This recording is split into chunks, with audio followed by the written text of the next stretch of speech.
ちなみにうん。日本と違ってカンボジアの人たちは結婚をしたら、だから僕もカンボジアでご飯をいただいた時にもぐもぐ静かに食べてたら怒られました。そうなの？はい、いきますよ。はい。猿がマンゴーを食べる。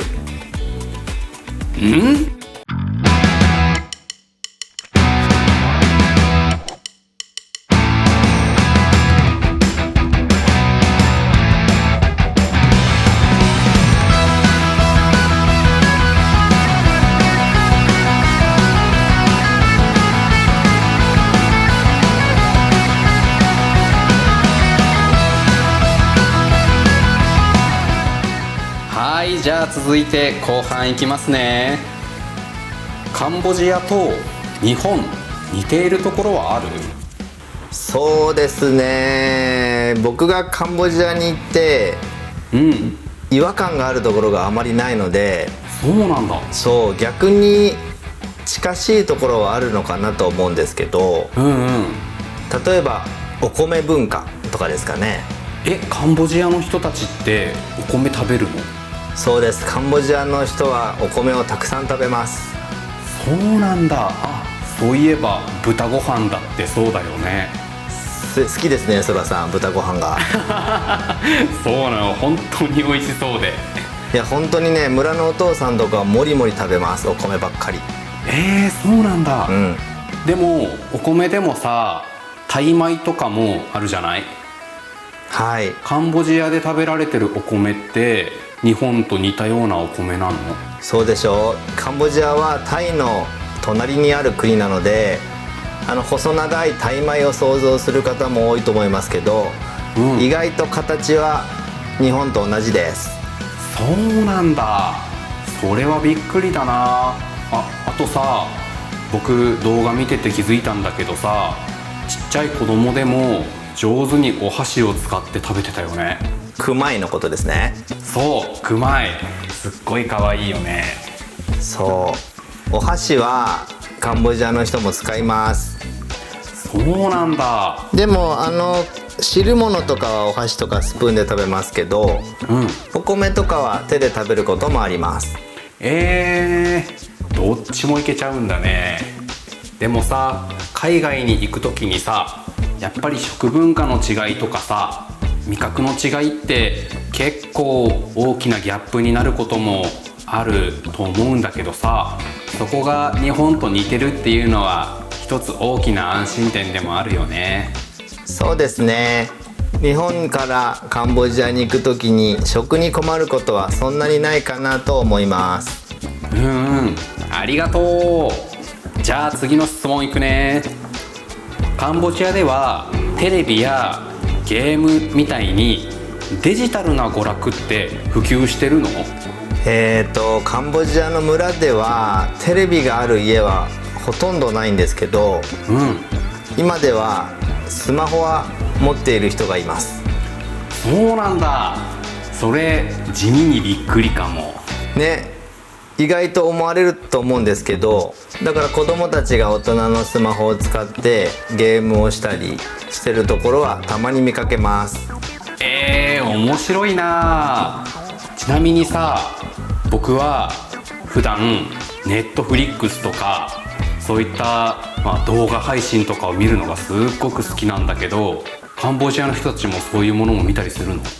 はい、よく見かけるのはタイのドラマをカンボジア語の吹き替えでしているのを見ていたり、あとスマホで YouTube も見てますよ。そうなんだ。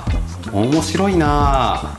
なのでもしかしたらこの番組も見ていてくれるかもしれません。うわー、そうなってくれると本当に嬉しいな。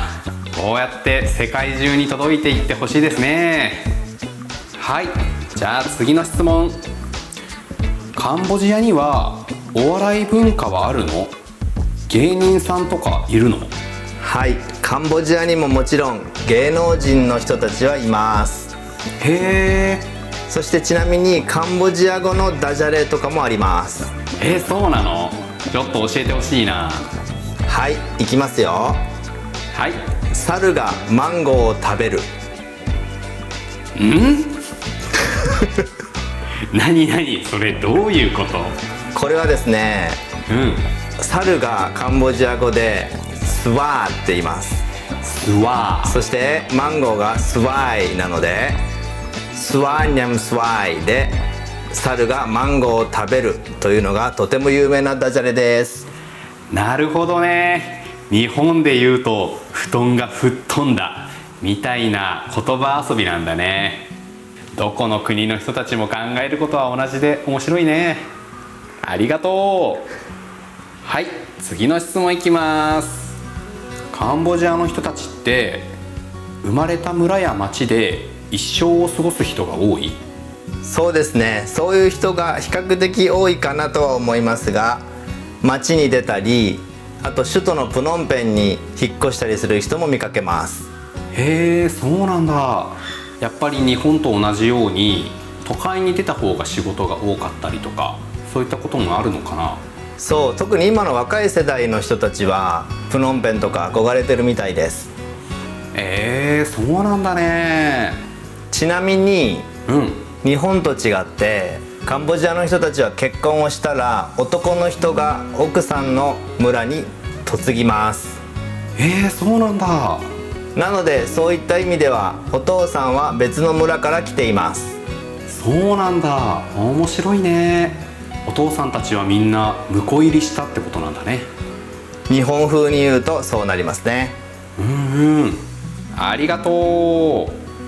はい、じゃあ次の質問いきますね。カンボジアには会社勤め、いわゆるサラリーマンの人たちって普通にいるの？これはいわゆるスーツを着て会社に働いている人たちってことですよね。そうだね。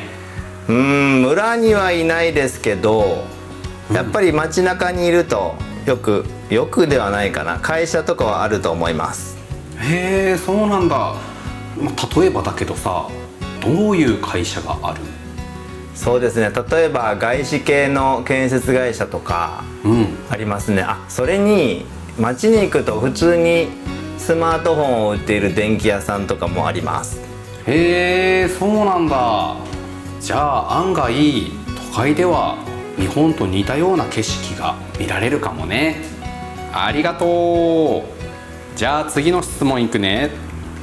カンボジアでは国民のほとんどが仏教徒だと聞いたんだけど、それって教育として教えられるの？これはね、そこまで詳しくは調べてないですけど、村の小学校で教えられてるのは見たことがないです。じゃあ子供の時からお父さんやお母さんたちからそういった教えを受けたりするのかな？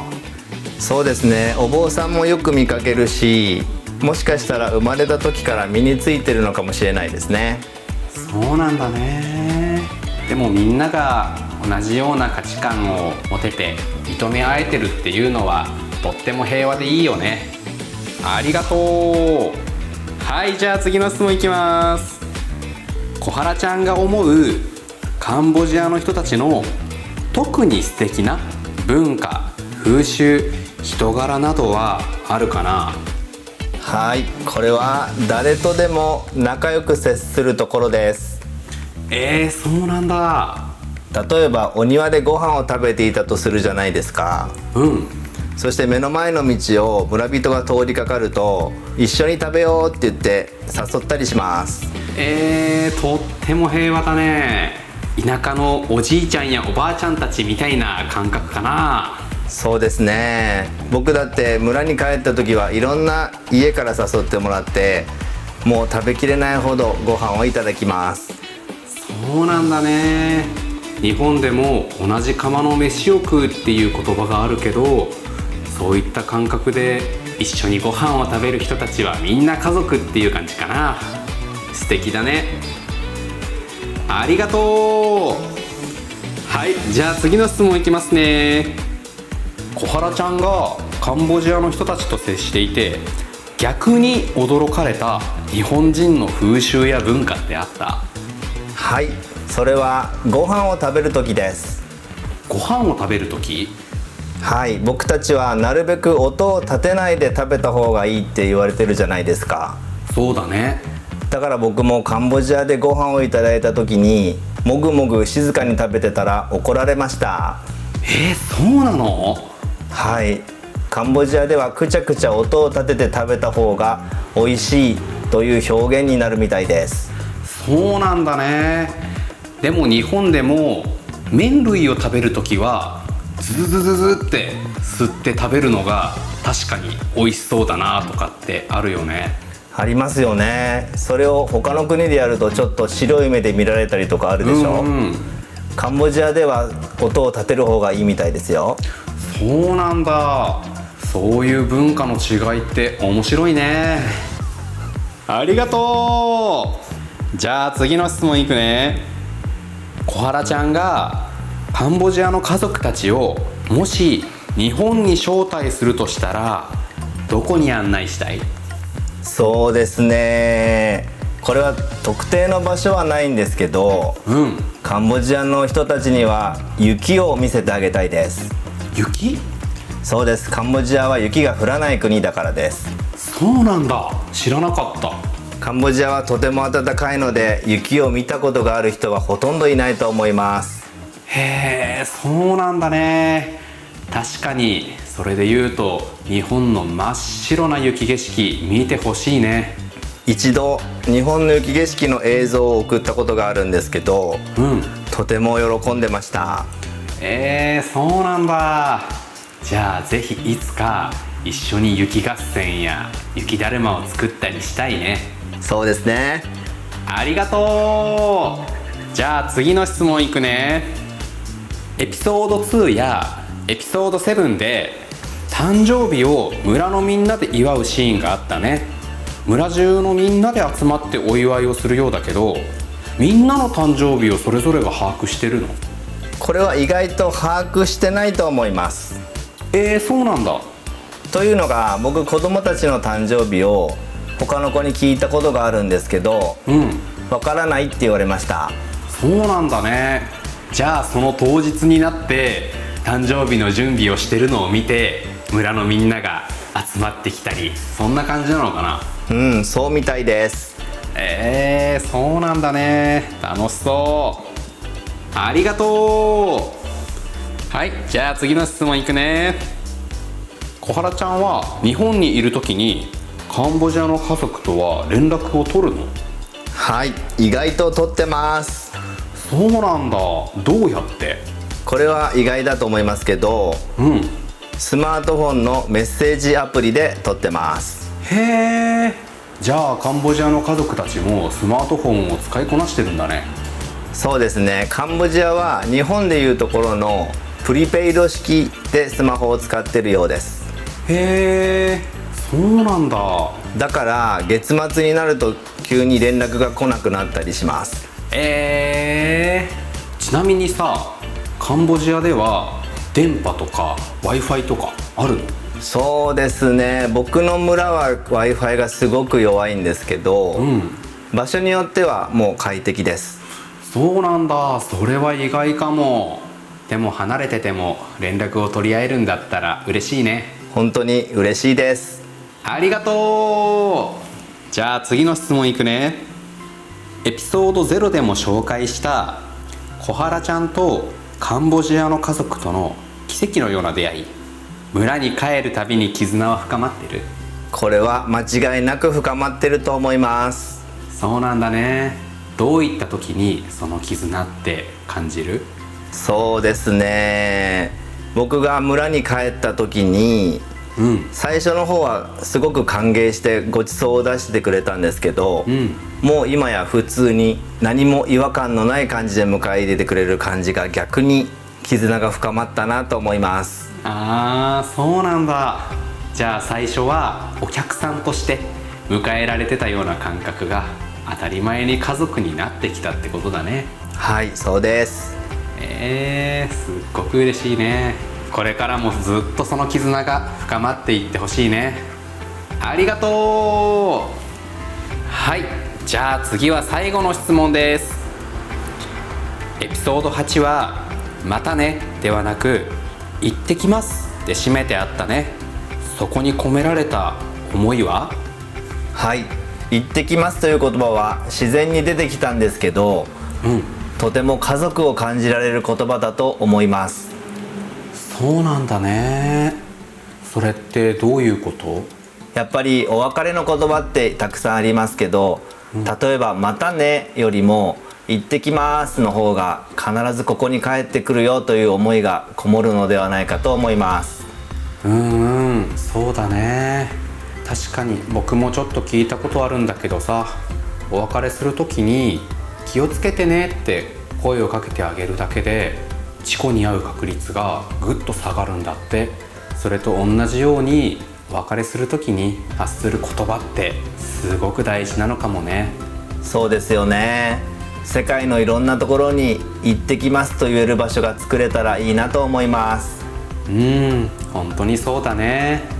ありがとう。はい、ここまでたくさん小原ちゃんに答えていただきましたが、いかがだったでしょうか？大きなことからちっちゃなことまでいろいろな気づきや発見がありましたね。ただいま.earthの目的は世界中にただいまとお帰りを言い合える場所を作っていくこと。些細な好奇心からでもいいので、ぜひあなたも世界に一歩踏み出してみてください。この番組は視聴者参加型を目指しています。動画コメント欄やインスタの DM などどんどん質問をお寄せください。